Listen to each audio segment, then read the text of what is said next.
Welcome everyone to another episode of the podcast, The Attacking Two. I'm your host, Jimmy Funnell, and I'm joined by my fellow host, Andy Martin, and today also by our very special guest, Alex Goldberg, Chelsea Twitter superstar and king of the 121-second videos, as we take an in-depth look at the Man City game, talk about Morata's exclusion from the matchday squad, what we need in January's transfer window, and lastly, we'll be looking at a user Q&A introducing this segment for the first time in our podcast. So, without further ado, you know the question. Are you listening? Damn.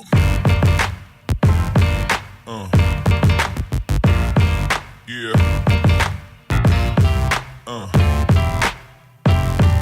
Okay, before we start, I'd like to plug our lovely guest, even though I'm sure you all know him. Make sure to give Alex a follow under @AlexGoldberg_ on Twitter and follow his channel, The Byline, on YouTube. Can only hugely recommend it. Great content, always very active, definitely worth a subscription. And of course, you can find all our plugins in the description. Okay, so we're absolutely delighted to welcome you on our humble podcast, Alex. How are you doing? Oh, Jimmy, Andy, thank you guys so much for having me on. It's an absolute pleasure. The pleasure is all ours. And we're absolutely ecstatic to start this discussion after an absolutely magnificent win at the weekend. Alex, let's get straight into this. What were your first thoughts at full time? Oh, at full time, I was just so impressed from such a team effort. I mean, it really was the best team effort Chelsea have put forth all season. And I didn't see that coming. I honestly thought that if Chelsea were going to play such a big squad in Manchester City at this point in Chelsea's development under Sarri, I thought that they would probably have to have individual brilliance that would push them over the top over a Manchester City.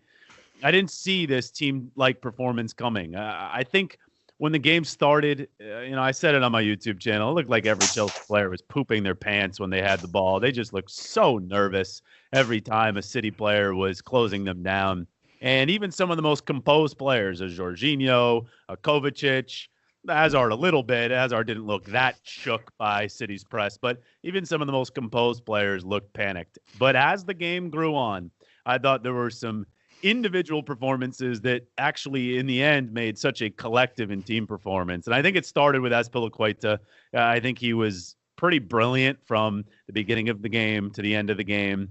He really set the tone, which is what you want a captain to do, especially midweek after Sarri called for better leadership and a better mentality. So I think Azpilicueta's individual performance, I think, led to a better team performance. And I think David Luiz as well. David Luiz's ball to get that first goal started for Chelsea was absolutely brilliant. But you kind of just felt David Luiz's presence out there, which can happen. It can happen. Yes, I'm kind of known maybe on Twitter to bash David Luiz a little bit more than some people may like, and that's fine, whatever.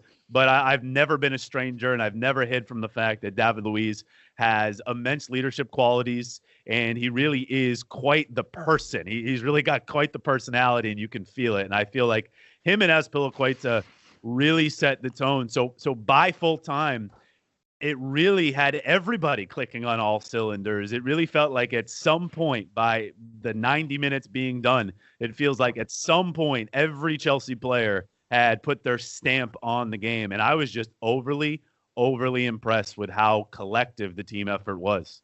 As you said, the collective effort, I fully agree with you in that respect. I mean, there was not really a player that we want to say he played poorly overall, despite those first 40 odd minutes being, catastrophic from a certain perspective. I mean, we didn't concede, so they can't have been that catastrophic, but they were very nerve-wracking for sure. So would you say that we could have, we learnt, it was like a learning curve during the game, especially from that transition from the first to the second half? Yeah, first of all, I think just early on you saw how well-drilled City's system is within all the players. I think it was a clear example of how important it is to have a manager at a club for a while, and especially when they have such an intricate style like Pep Guardiola does and like Maurizio Sarri does, how important it is just to have time on your side. In fact, I had talked about before the game that Pep Guardiola had told Maurizio Sarri that your first year at Chelsea, just focus on a core of about 14 players, because when you're bringing such a new philosophy to the team, it really does take some time for everybody to be on the same page. So I think right out of the get-go, you saw City know what they were doing and Chelsea just not have a good as a grasp on what they were doing. But credit to them, as you said, they didn't concede. They had to make some crucial blocks even early on. It really felt like once City scored, they would score a lot. So I think it was really crucial to not have City score right away, because the game really could have got out of hand. But I think as time went on, even though I know the Chelsea players felt like they were hanging on by a thread early on, the fact that they had it 0-0 by 20 minutes in, I think that gave them belief. I think that gave them confidence. And they're professional footballers. They all have pretty good resumes, the Chelsea players. So I think after a while, they realized, wait a minute, we can do this. And I think the belief started to grow. But I think that opening period is that period that Maurizio Sarri will want to work on in time. But I don't think it's just you can snap your fingers and have them be as well-oiled as Manchester City, because they're just not going to be. We said right when Sarri was appointed, it's going to take time. And I think we've seen that already in games like against the Spurs and against Wolves. And I think we saw that in the beginning against City, but it was so crucial not to concede, and belief grew. So, Andy, one thing that, of course, straight away came to mind when Alex mentioned the performance, or the individual performance of Cesar Azpilicueta, is when we were recording the podcast with Yannick before, you weren't too overly impressed with Cesar in the game, and I'd like to hear your thoughts, so that I'd like to hear then Alex's thoughts on that. No, I think it is a sense of we are relieved for Azpilicueta that he had a better game than he had before, maybe his best game of the season, and I would agree with that. I still don't think it was a 10 out of 10 performance, because in the first half he struggled with Sané, and to be fair, Sané was just too stupid to make anything out of it, because he was always offside. But sometimes he got beaten for pace, and I said it before, all right, every defender in the Premier League would get beaten for pace with coming up against Sané. But still, I think there was one or two chances where he could easily have scored. He was lucky, or it was a great effort of him to throw himself into that shot of Sané. And because I don't think out of the distance of 8-9 yards, Kepa could have done it by any means. I think that would have been a certain goal if Azpilicueta wasn't there. So I think as time kept on ticking, he came back into the game, and second half was brilliant of him. But I don't think it wasn't the most perfect performance I've ever seen from a footballer over 90 minutes. It was a good second half, and it was a decent first half. But look, as long as we don't concede, especially against a team like Manchester City, I'm always happy. And what my thoughts were after the game were, like, if you want to beat that Manchester City team, you almost need the perfect football game. You need to have a perfect match plan. You need to execute it in the most perfect manner. And at the end of the day, you also need a bit of luck and maybe a bad day for Manchester City. And I think it all started with them not having a striker on the field, like not a real striker, because Aguero, if he had certain chances they have had in the first half, he would have scored and it would have been a different game. I can't get my head around it why Gabriel Jesus wasn't starting, or at least coming on earlier. So for me, it was also a case of Manchester City not having the best game. But at the end of the day, it doesn't matter how. You just have to beat Manchester City, and you are maybe the second best team in England. Sorry to break it to you, Liverpool, but I don't think Liverpool could manage to beat a Manchester City team of that caliber. Certainly not in that kind of dominant way we've did it in the second half. Well, to be fair, that's been their only trophy the past few years, beating Manchester City. So Maybe. that one could theoretically make a case for them being able to beat them. We'll have to see that. I think that'll become a thing later in December.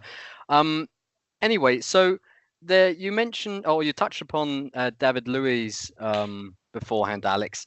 I mean, that was quite some heroics he was pulling off. He was like, I think one of the pundits said it's like a magnet, and the ball was constantly always getting cleared by him. He was really putting quite the effort in. Would you say that such a performance like against Man City justifies him getting this new improved contract he's looking for?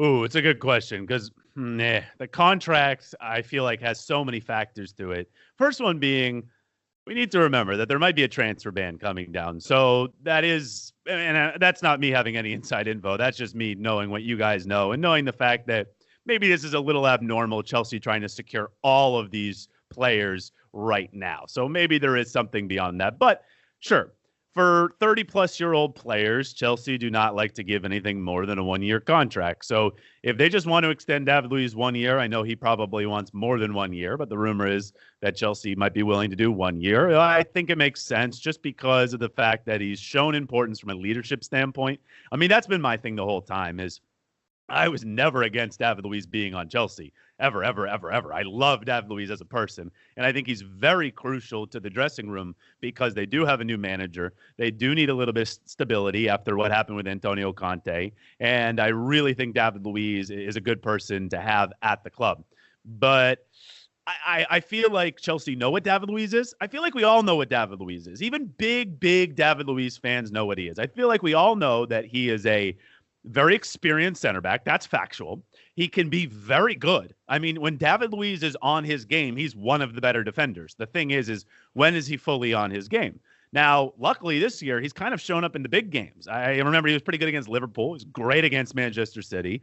But he has some brain farts and maybe some lesser games. But guess what? They all mean something. So Chelsea know that he has brain farts. I mean, maybe they don't call him brain farts like I do, but Chelsea know that he's a mistake-prone defender. I think they also know that maybe his best year in a Chelsea shirt came in a 3 center back system where he was playing in the middle and he was a little bit further up so he could play more of a CDM almost, the furthest forward center back. They know what he is. So I think them possibly wanting to extend him really has no more meaning other than it would be good to keep him around. But I got to think, and maybe this is just the dreamer in me, I got to think that Chelsea ideally don't want to just pencil in David Luiz as a starting center back for next year. I'd like to think that they would have either high hopes for a current youth player, maybe an Andreas Christensen, maybe a Kurt Zuma, although he can't even get into the Everton starting lineup. Nathan Ake, there's a whole thing with the Bournemouth buyback clause. So those things aren't totally set in stone, and Ampadu is still very young. But I don't think Chelsea wanting to extend him means that Chelsea are sold on having David Luiz as a starter next year. But I think it's very obvious he's a good guy to keep around at the club, especially with a new manager, a manager who some doubted could make a great transition to England, not for football reasons, but more for personal reasons. How could Sarri acclimate to the culture in England? And I think David Luiz is certainly a good player to have in at the club. Speaks Portuguese, obviously, very well liked by a lot of his teammates. So I wouldn't say that just because Chelsea want to keep him around for another year means a whole lot about his footballing ability. I think we know what David Luiz is, but I think as he showed on Saturday, he can still be very important to this team, not just from a leadership standpoint, but also from a playing standpoint. Just one thing I want to add there. I can't read as much as Alex in these kind of situations, but I think when we talk about extending contracts these days, it's always important that we get players not to run down their contracts, because at the end of the day, okay, if you extend a player of David Luiz's caliber, he's on your payroll and probably he isn't the cheapest player to keep around just to make the numbers up. Even if you don't decide to play him, he's an immensely important player in the dressing room. I agree with that. But other than that, just for kind of an economic reason, you keep him around because, or you extend his contract because even if he decides to leave or Sarri doesn't want him around no more, then you can at least say, all right, you have to pay us X amount of money if you want to have him and not lose him on a free. And I think for that reason alone, it is a good move to offer him a new contract or him taking a new contract. However, yeah, and I'm just in favor of 1 year, just 1 year. I tweeted out today actually that I tweeted out players I was 100% sold on to be part of the Chelsea team in 2020, the 2020-21 season. So 2 years from now, not next year, but the year after. And David Luiz was not on my list. So I'm totally fine with him being at the club next year. It makes sense. Once again, especially if there is a transfer ban, you might as well just keep hold of somebody that does mean something to the club. But 2 years from now, I don't want a 33-year-old David Luiz. No, thank you. Yeah, that is very sensible perspective of the situation in regard to him.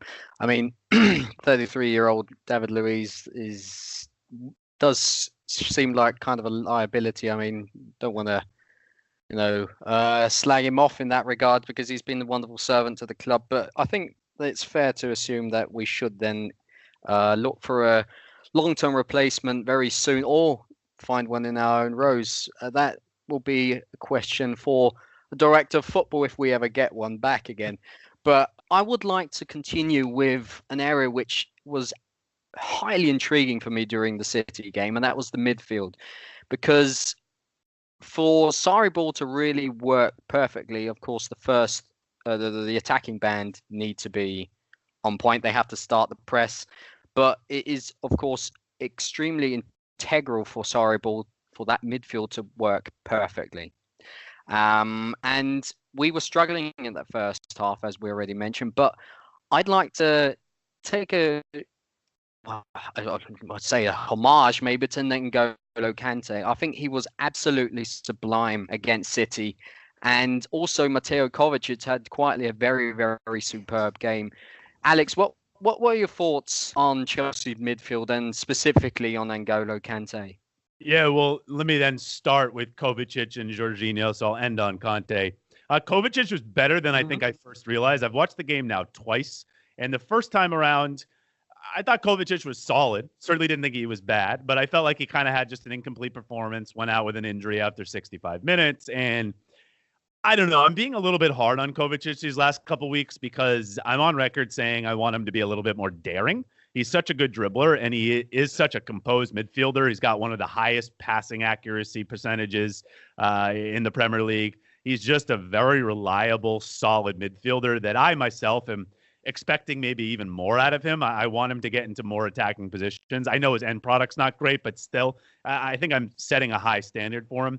So the first time around when I watched, I didn't feel like he was a very influential player. Second time around I watched, I totally take that back. I think his dribbling ability got Chelsea out of some sticky situations against the City press. I think his composure definitely helped all the Chelsea players. I mean, it always helps anybody who's near him. Eden Hazard. Nothing can really help Marcos Alonso anymore, but I thought Kovacic was actually good. I would classify him as good against Manchester City. Not great, but not even decent. I think he was better than decent. I think he was good. Now, Jorginho, I think Jorginho didn't have a great game, like from a gameplay standpoint, and some can think I'm being corny, but I think Jorginho was actually massive from a leadership standpoint. I really do. If you watch the game again, but you just watch Jorginho, watch him pointing to everybody, usually the back four primarily, telling them where the better option is to pass it, swing it from left to right. But he'll do it with the midfielders as well, occasionally with the attack if they're at all looking at each other. Jorginho is the dictator. He really is the dictator. So I think he's that classic player that, yeah, he's not going to get a lot of stats even if he's playing a great game. He usually gets the assist to the assist. So you're never going to see a lot of goals and assists from him. But even regardless of that, he's also a player that you still can't quantify as much in stats because he does so much on the pitch vocal leadership. And that is huge, especially since he's the one player who lives and breathes Sarri ball. And I put Sarri ball in quotes, but he knows the system so well. He really is the on the pitch manager. And I think it's careless. I really think it's careless if fans overlook that and just like, Jorginho had a bad rating. You know, they look at some statistical website and they just say Jorginho wasn't good because they remember a missed pass to Eden Hazard or they remember him losing the ball. I think you got to judge Jorginho a little bit differently. He was certainly way better than he was against Spurs and even Everton before the international break. So I don't think Jorginho is great from gameplay, but I think Jorginho's leadership should not be overlooked. I really think it's important. But now let's get to N'Golo Kante. I thought he was phenomenal. And now there's some contrarian saying, he's not phenomenal. He had a terrible first 10, 20 minutes. All right, the first 10 minutes was not great, but who in the Chelsea team was great in the first 10 minutes? Really nobody. They all panicked under the ball. I thought once the team got going, yes, I cited the individual performances of Azpilicueta and David Luiz that got them going, but Conte was leading by example. Conte's not a very vocal player, but once the game got into the 15th to 20th minute, I thought N'Golo Kante's movement was excellent. I thought he was everywhere. And I really thought, because of the way City play, and this is not me thinking this is more factual, Conte was dropping a bit deeper, of course, and he was helping out Jorginho more to how fans have been necessarily calling for him to help out Jorginho. Now, some fans just want to play a 4-2-3-1 and want to have Conte back there. It's important to note, Sarri did not change the system. He did not switch out a Sarri ball. I'm very adamant about that. It was just based on how City were playing. There was the defensive adjustment, which Sarri said a week before would have to happen regardless of the opponent. When Chelsea are defending against the ball, against the opponent, Conte will need to drop back deeper. So many people can think that the formation was changed. It wasn't. It was just that Conte listened to that assignment. He dropped deeper with Jorginho. He played a very good game defensively. But I really think he needs credit for his attacking game and not just the goal. Now, the goal was great. Came out of nowhere, one-timed it, and it was a great goal and really gave the Chelsea team belief. But there was more than that. He made a nice tackle and should have gotten an assist to Willian. And I'm not going to talk about Willian's end product right now, but he should have had an assist right there. And then there was another overlapping run, and I would love to actually tweet it out if I can find it, but Twitter will probably suspend me for posting videos, so I won't. But Eden Hazard had the ball on the right side, the edge of the 18, and he didn't really have many options with him. And he clearly saw Conte because he backheeled it or left it behind for him to N'Golo. Oh, yeah. And Conte made a great run and picked it up, and I think it resulted in a cross, and maybe that was dealt with. But it was a really instinctual run by N'Golo Conte, and I think that's what prompted me to tweet that he was understanding his offensive duties a lot better. And I stand by that. I think throughout the game, if you go back and watch the game again, I think he looked more fluid in the attack. It was great to see. So he listened to his job defensively, and he still was doing his attacking job at the right center mid position. I was blown away by N'Golo Conte's performance. I can only agree with that. I mean, Andy, I'm sure you'll be agreeing with the assertion of N'Golo Kante, right? Absolutely. But I don't want to be that guy who gets on about players and how great they are, because it goes without saying, if you beat Manchester City, you obviously had a great game.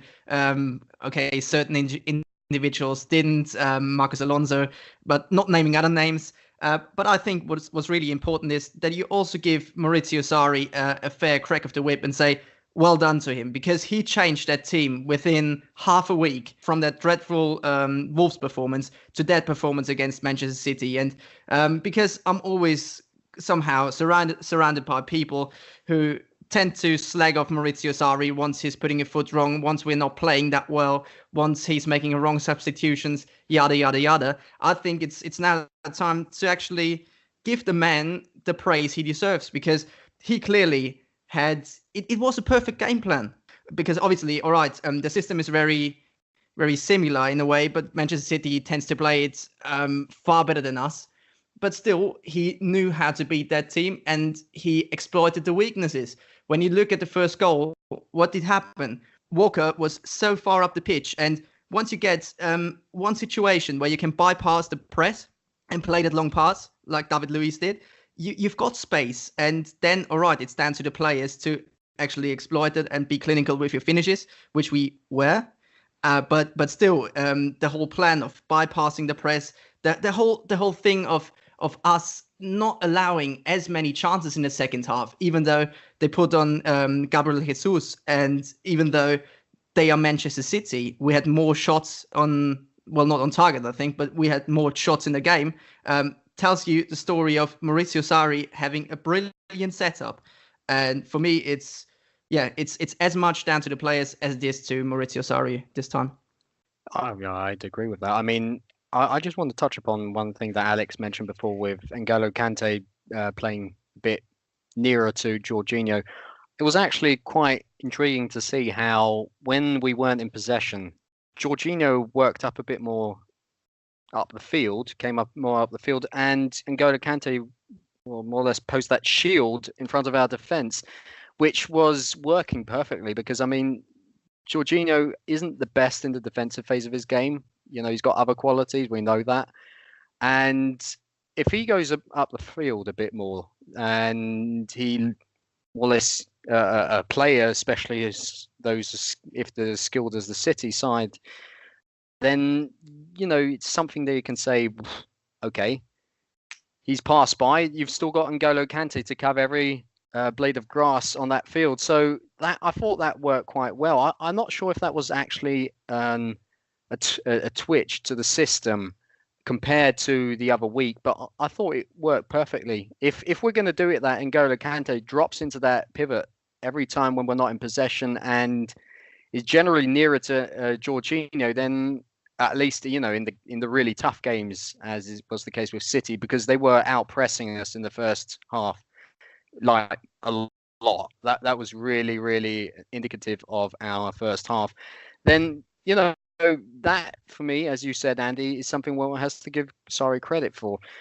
And just to end this off with our Chelsea's midfield, I thought it was very important to see what can happen if we, as a team, start pressing as a unit, because in the first half we were missing that, and we had been doing so against Spurs and Everton prior. But if the entire team presses as a team, as a unit, then we can beat anyone in this league, including Liverpool and Man City again when we go to the Etihad. It's just a matter of whether they can do it for the full 90, because it took a while for Sarri's Napoli side initially to acclimatise to this kind of philosophy of football, but once they did, they were outstanding. Now, one player who wasn't in the matchday squads was left out entirely after some, not too good performances, and I know your opinion on him, Alex, was Alvaro Morata. Now, what does this tell us that Sarri actually had the balls to completely drop the player, whether that be for tactical reasons or anything else? I mean, he did say that was tactical.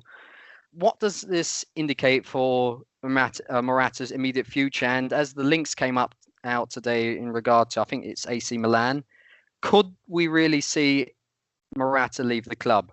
That's a good question. You're asking, obviously, at a very timely point. Yeah, so there have been, as you just said, there have been links now talking about maybe Morata leaving in January on initially a loan, but with an option to buy to Milan. But let's not get too far into that rumor. Let's just say that after Saturday not being included at all, and then these links, sure, it does seem like momentum is gaining, that Alvaro Morata's days as a Chelsea player are limited. And for me, it makes sense. It just makes sense. Listen, Alvaro Morata tried. He did try. And no one is saying that he dogged it. He just couldn't acclimate himself to England and to Chelsea, I think, the way that we all hoped, the way we all thought he would, and definitely the way he had hoped and he thought he would. Now, I'm talking as if it's all over, and I do believe it is all over. Now, Sarri, though, is a manager that, you give him a player and he's going to coach them to the best of his ability. So I think if Morata sticks around, Sarri is not just going to leave him out of the squad every time. I think he's going to view it as, okay, well, we have this striker with potential. I'll at least try to get him in the mix. And I think Sarri is definitely going to work with him as long as he's here to a certain extent. But seeing Eden Hazard at striker, at false nine, whatever you want to call it, knowing Giroud is the backup in that situation, and Giroud most likely is not leaving in January, does seem like it's smart. It is smart to bid adieu to Alvaro Morata.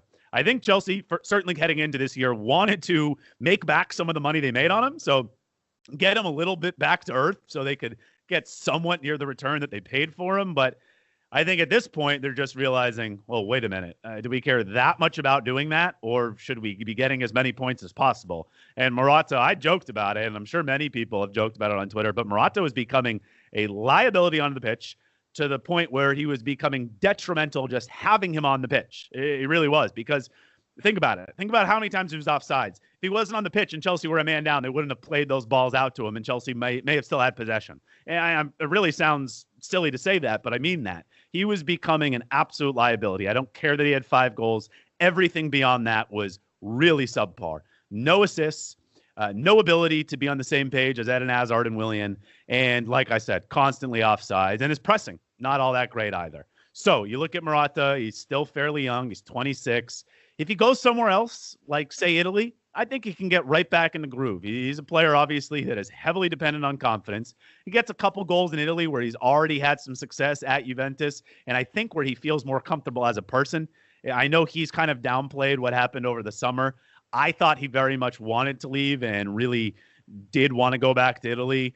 And Morata kind of came out saying that, no, he wanted to stay the whole time. I don't fully believe that. I think he was just trying to not cause drama, which I give him credit for. He was trying to turn a new page and to start fresh at Chelsea. But I think deep down inside, he wanted to be back in Italy. and I think he's not going to have any problems moving back to Italy. I don't think Chelsea at this point have false hope anymore that he's going to all of a sudden turn it around and they can either have a good striker or cash in on him. I think everybody is just kind of calling a spade at this point. And if anything remotely attractive comes in January, I think Morata will be gone. And once again, maybe a transfer ban plays a part. Maybe that's why there would already be an option to buy if it was a loan, so it could still be triggered, whatever. Even though outgoings are probably still fine under a transfer ban, but it might give Chelsea extra time to think about a replacement. But certainly also is an interesting new wrinkle that Eden Hazard played the striker false nine position, and that's something I think we all at least thought about once Maurizio Sarri came to Chelsea. So, I think it makes sense for all parties if Morata leaves. But are you talking about this transfer window? Because it doesn't make sense for us in that transfer window, because who do we get in? Like we're not getting in a leading striker. Maybe we don't need one because Eden Hazard tends to play now in the middle, and I'm happy with that. But still, if Giroud gets injured, we ain't having a natural strike in our squad then. And also, if we're just behind the money and we want Morata off the bills or something, we ain't getting a great deal in the winter. I don't think much more than 30 million is on the cards for us. So I don't think it makes sense for us, even though like Morata is dreadful in games and you don't have to play him. Just keep him around for the case we need him.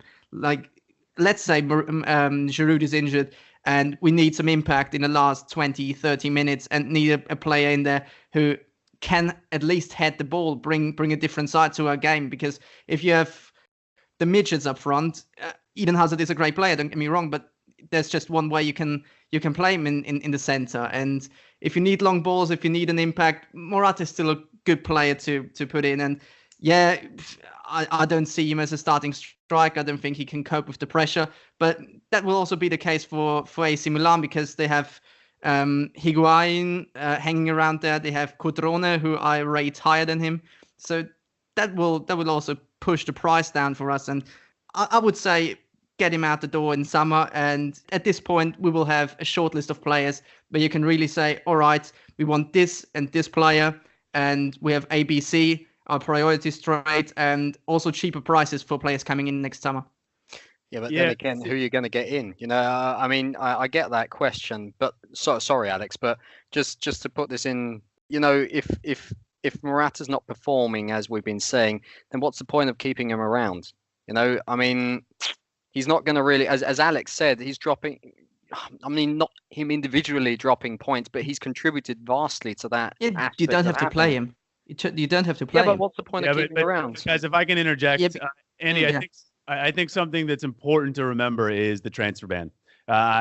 Once again, I'm just speculating here, but if there's a transfer ban and Chelsea cannot acquire players in the summer, it really does make sense to look at offers from Morata in January, because you got to then start thinking about at least a body to bring in, whether it's even recalling Tammy Abraham, which I don't think is going to happen, but you need to start being prepared for what could come. You don't really want to be caught with your pants down and get the transfer ban, and then you keep Morata till the end of the year, and now you can't acquire players, so you're either stuck having to keep holding on to Morata, or you can let go of Morata, but you can't really bring anybody in.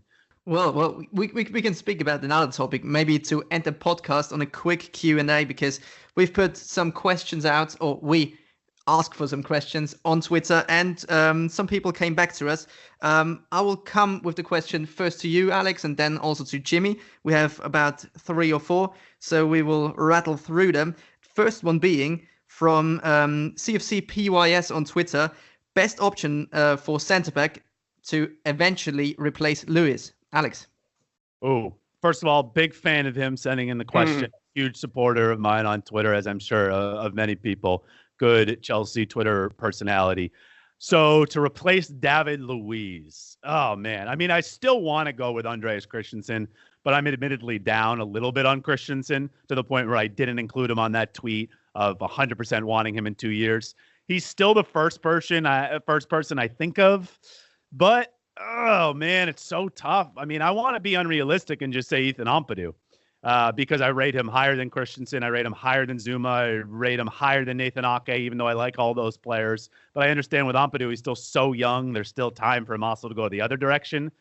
So realistically, a center back that could somewhat come in and replace David Luiz, damn, that's hard. But if it's not Ampadu, I guess I'd be okay with a Romagnoli from AC Milan. I feel like he has the qualities to be a left center back in Chelsea's system, but I'm not overly enamored with him. I would obviously love a Milan Skriniar from Inter, but that's wildly unrealistic. I'd love a Matthias de Ligt from Ajax, who clearly is headed to probably a Barcelona.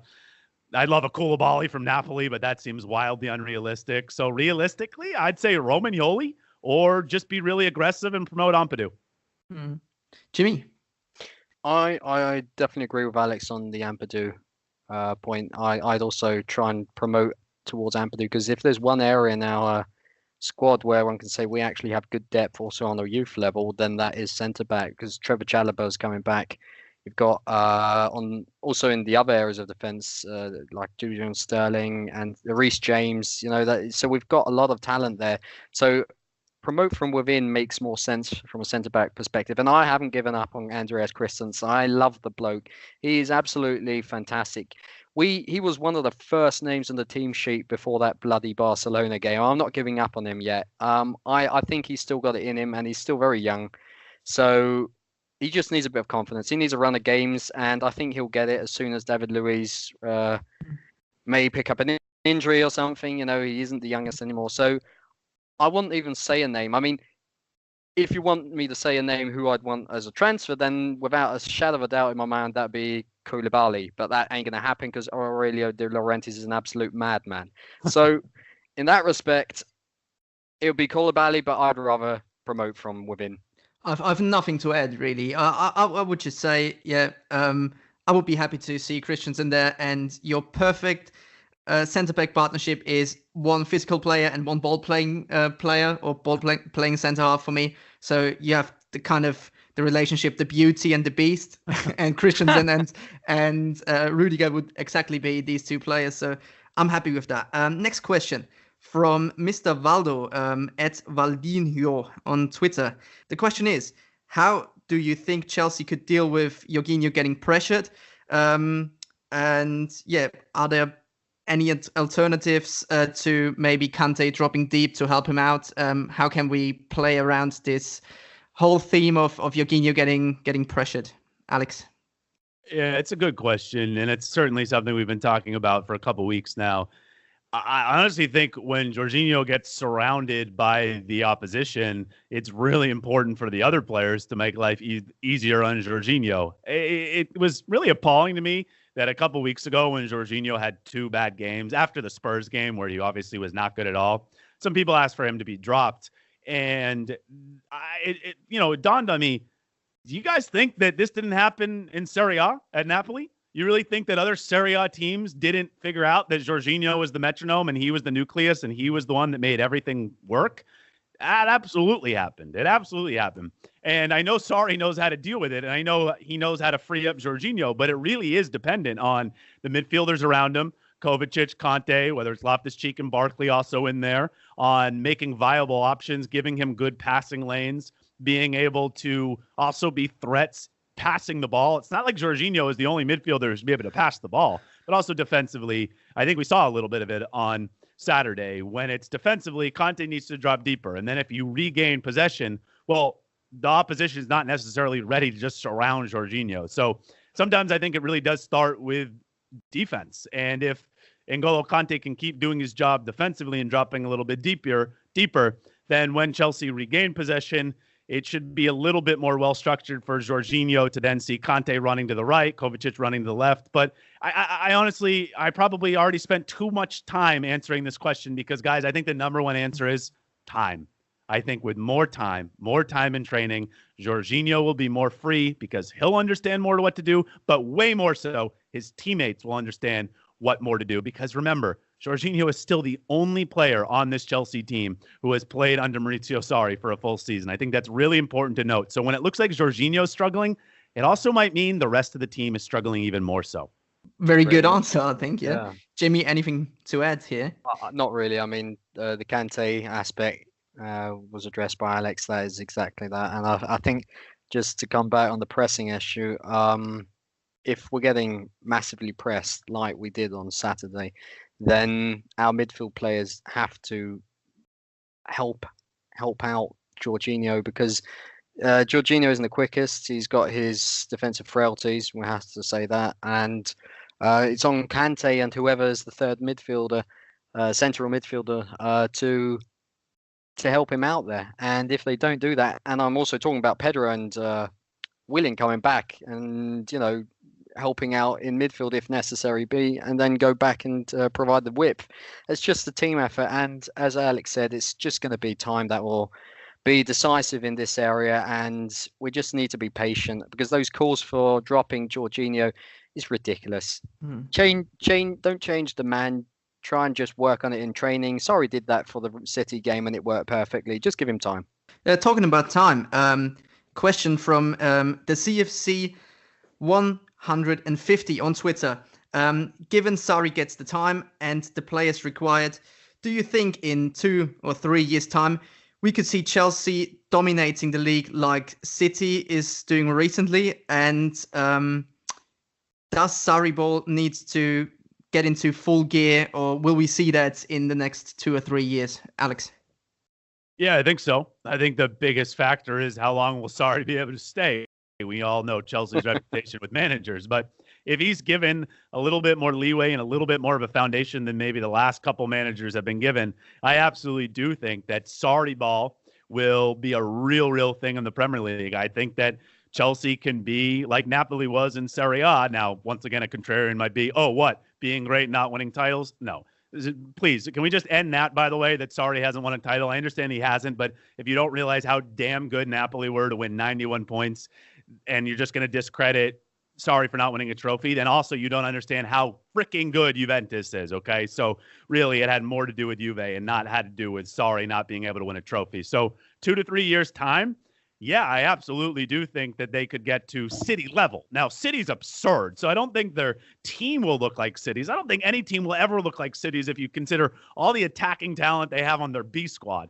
But in terms of performance level and continuity and how dangerous they can be, yeah, I think they can get there, because I say that mainly they just beat Manchester City. I understand it wasn't a huge full-strength squad for Manchester City, but they beat Manchester City, and Chelsea probably have like 3-4 players who are really fit for the system when you really think about it. I mean, almost all of these players are Antonio Conte or Jose Mourinho players. And I don't mean that they picked them. I just mean that the board picked those players for those managers. So they were not at all suited for an attacking style team. So considering how good Chelsea have been to this point with very few Sarri-esque players, yeah, if the board at all wants to back Sarri, they can get there. I'm not sure about us being able to emulate Man City, because that is something that we don't have the funds for. We're never going to be able to be as good as them in regard to the quality and depth. That just, those times are behind us, if you ask me. We'd have to be very lucky with promoting players that just turn out to be brilliant in that regard. But what we certainly can do is get onto the level of football, as Alex said. So the thing is, if you give him time, this guy will work wonders. He's shown it at Empoli, he's shown it at Napoli. And I think that actually, compared to the previous managers we've had, Sarri will get time this time. I really do think that our board, they tried to start changing the ways with Antonio Conte, because they're not stupid, even though we'd like to think so. They know that they have to change things because we don't have the financial might we once had. So we have the loans army. We working on other different aspects in the club and promoting youth maybe a bit more in the future, whatever. But also in regard to keeping on to a manager, because these huge severance packages, they're not doing us any good either. You know, we're still paying. I'm not sure if we're still paying Mourinho. Maybe not. Same with Conte. So the best solution would be to hold on to him, and getting Sarri, who is known to not bang on about transfers, to not complain to the board continuously. I think they actually got him to establish a long-term project for attacking football. Whether he gets kicked out in 2 years or not, I think the next coach will do the same, be that with Sarri or not. Chelsea will continue down this road of attacking football. And yeah, I think that they just found the perfect coach for their no moaning, no talking about transfers the whole time. Just do what you can with the squad you have, and that's what Sarri's perfect at. And I think he'll blossom here. But as said, we're not going to have the squad depth that Man City has, so I don't think it's completely comparable. Yeah, absolutely spot on. Last, or maybe second to last question. Who is, in your opinion, the best signing of the season so far? And that comes from CFC Riley. And there is also another question we can bond there. Who is the best Premier League season signing so far? That one comes from CFC Max. So that's a quick one. Just one player for Chelsea and one player for the whole Premier League. Or maybe it is the same player. Let's see. Alex. Huh. Well, I have to say for Chelsea, it was Jorginho. Now, I can understand why people are like, no, Kovacic. I think if you just grade the players alone, I'm probably more enamored with Kovacic. But it was so crucial to get Jorginho when you're getting Maurizio Sarri. Not to mention, Jorginho also could have been headed to Manchester City. So even if you're not a huge Jorginho fan, I'm sorry. He would have been pretty, get the pun there, I'm sorry. He would have been pretty damn good in a Manchester City shirt. So I just think the coup of getting Jorginho along with Maurizio Sarri, all the while taking him from Manchester City, that was huge. And if you don't think Jorginho's been great up until this point, fine. But overall as a team, Chelsea have been great. And I guarantee you Chelsea will not have been this good if they don't get Jorginho. So I think it's Jorginho. I don't think it's Kovacic, even though Kovacic himself has definitely impressed me. So it's Jorginho for Chelsea. And then for the league, I think it's got to be Lucas Torreira. I really do. He's been brilliant. He has been absolutely brilliant. Now, there's a couple good shouts all across the board. Even Felipe Anderson for West Ham's been good. But Lucas Torreira is really coming on for Arsenal. And I'm not into the whole N'Golo Kante versus Lucas Torreira debates that go around Twitter. That's absolutely childish. But it doesn't mean that Lucas Torreira hasn't been phenomenal for Arsenal. He's a really good midfielder coming from Sampdoria last year, where he truly had a breakout season. He was one of the better players in Serie A, period, last year.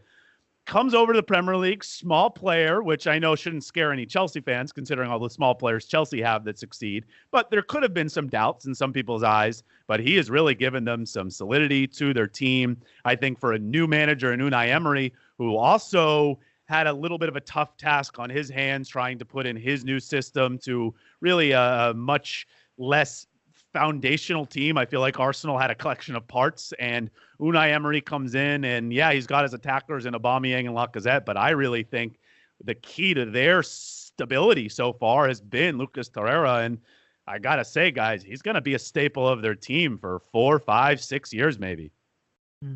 Jimmy? At least. Good shout. It pains me to say, but I think I have to agree with Alex. Not because I'm agreeing with, but just because the choice would also be Lucas Torreira, at least inside the top six. Outside the top six, Felipe Anderson, no doubt. Got to be Felipe Anderson. He's been absolutely terrific. What a buy by West Ham. And actually, I think Manuel Pellegrini could be, even though he's a manager, could also be called the signing of the season.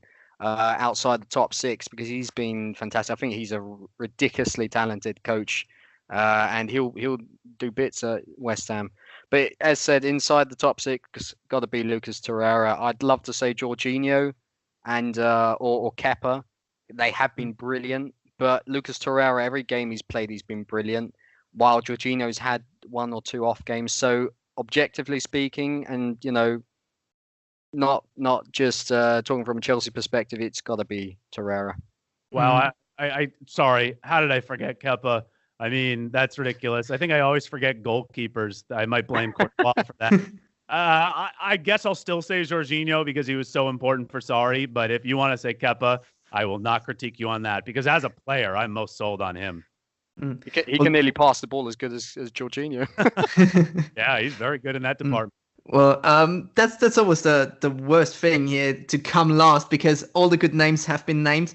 Obviously, for me, Jorginho. And I thought no one would name Kepa, but Jimmy, you spoiled it. So for me, it is Kepa over Jorginho, because I think it's a goalkeeper who can pass the ball and has such good distribution is as valuable for Sarri ball as the Regista.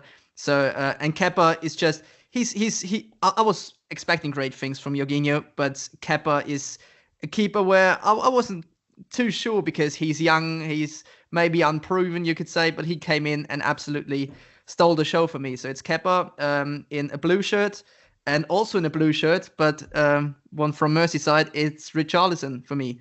Oh, God, yeah. I think 8 goals for a side like Everton, and he was also, I think, suspended for 3 games or so. It's not something we can look over. Richarlison is their vocal point, their main player, even though he had a half season last year. Maybe it will also be a half season this year. Haven't seen the second half of the season, but for me, he is the best signing of the season, Premier League wise. Those were both really good shouts. I think you just beat us in that question. Yeah. I think Kepa was the correct answer, to be honest. And I'm not saying Lucas Torreira is not the correct answer, but we didn't mention Richarlison, and that's a great shout as well. Mm. So coming to the last question, and that's only for you, Alex. Since you have grown in popularity so much in the last couple of months, how do you deal with some of the hate that you're receiving? And that comes from CFC Alex G. Well, first of all, I have a lot of respect for Alex G's, so thank you for the question. It's a good one. Yeah, well, first of all, the popularity just was something that I didn't plan for at all. I had no idea what was going to come from it. It all came from me just putting out a random Twitter video. So if anybody thinks this was planned or preconceived, nope, not true at all. I was just a random guy on Twitter talking about Chelsea, the club I love, and some people appreciated it and it took off. But beyond that, yeah, the hate is, I think it just comes with the territory. I think the more people you have on you looking at your stuff and tweeting at you and watching your videos, and I know I can be kind of a passionate and loud and obnoxious guy. At least I promise you I'm not like that, but I know I can come off like that. I think it just comes with the territory. Not to mention I'm American, so I'm speaking to a lot of people in the UK, and a small percentage might feel like I am less credible in talking about their club, Chelsea, even though I definitely view Chelsea as a global club. And I say that in a good way. I think it's a good thing that Chelsea are a global club. So I think it's just really important for me to remember that was to be expected. The more my account or profile grows, there's going to be more people that also don't love me. And I really just try to remember all the nice comments, people saying that they like my videos or it gives them an opportunity to voice their opinion. I've had a couple people on Twitter. I'm sure you guys have seen some accounts start to do videos in response to it. And I always really like that because I feel like if I gave anybody a voice to put out their thoughts and opinions, that's something that means a lot more to me than just random hate. I think, once again, that's kind of to be expected. So I think it's just more important to remember all the good comments and the comments that really stick with you and make you feel good. And I think the whole point is just to keep giving your opinion and keep loving your club however you know how. And that's what I plan to do. So I think if I just remember what's most important, I don't pay attention to hate that much. That is a good conclusion to our episode today. Now, tell us, where did you become so famous and where can people find you on social media, YouTube, wherever? The Twitter account, as you guys so kindly plugged at the beginning, at Alex Goldberg _. Pretty simple there. Proceed with caution. I can be quite aggressive on Twitter, but I promise you I'm kind. I am kind-hearted, at least I think. And then on YouTube, it's The Byline. The Byline, just how it sounds. That's the new YouTube page, which I'm pretty excited about. I think I was probably coming to the end of my run of putting out so many Twitter videos so many times throughout just 1 week. So I figured I'd do it a little bit more professionally, and I put that in quotes. So I'm doing random thoughts on YouTube, but also I'm really starting to get in the run of doing match reviews, which has become clinical, I think, these last 2 weeks. So yeah, The Byline on YouTube. Right now, it's just those two, just the Twitter and the YouTube. Maybe we'll do an Instagram page in the future, but for right now, just Twitter and YouTube. All right. Jimmy. As always, of course, Jimmy Funnel, CFC on Twitter. Let me just quickly say, once again, thank you very much for coming on, Alex. It's been an absolute pleasure having you on. You've been a terrific guest, very insightful comments. It's always grand to see you. Whether one agrees with your videos all the time or not, it doesn't matter. We're all Chelsea fans. If you're American or not, I just want to say this as a Brit. It's ridiculous that we're differentiating there between nationality, because we can differentiate already enough with clubs, but it doesn't matter if you're American, Indian, Brit, or whatever, or Austrian. Sorry, Andy. So we're all in the same CFC family, and every opinion counts here. Yes. Also, just one more thing. Thank you, of course, to those that posted questions. My mates from PYS, Waldo, CFC Alex, Dan from CFC 150, Riley, Max, and of course all the others that posed questions. Andy. Yeah, I'm the last one here, as I was with the questions, and I keep it short because we absolutely went over our time frame we had for that podcast. So I just say you can find me on Twitter at Andy_MA10, which stands for Martin. You should also follow the Attacking 2 podcast on Twitter and on all the other platforms where you can hear us, on iTunes, on Spotify, on SoundCloud, and this time also on YouTube. Next week will be a special week as we are going to Hungary and watch video away. There will be a vlog. There will be a special podcast from Hungary with a video as well. So follow us and enjoy our content. Enjoy Alex's content and keep the blue flag flying high.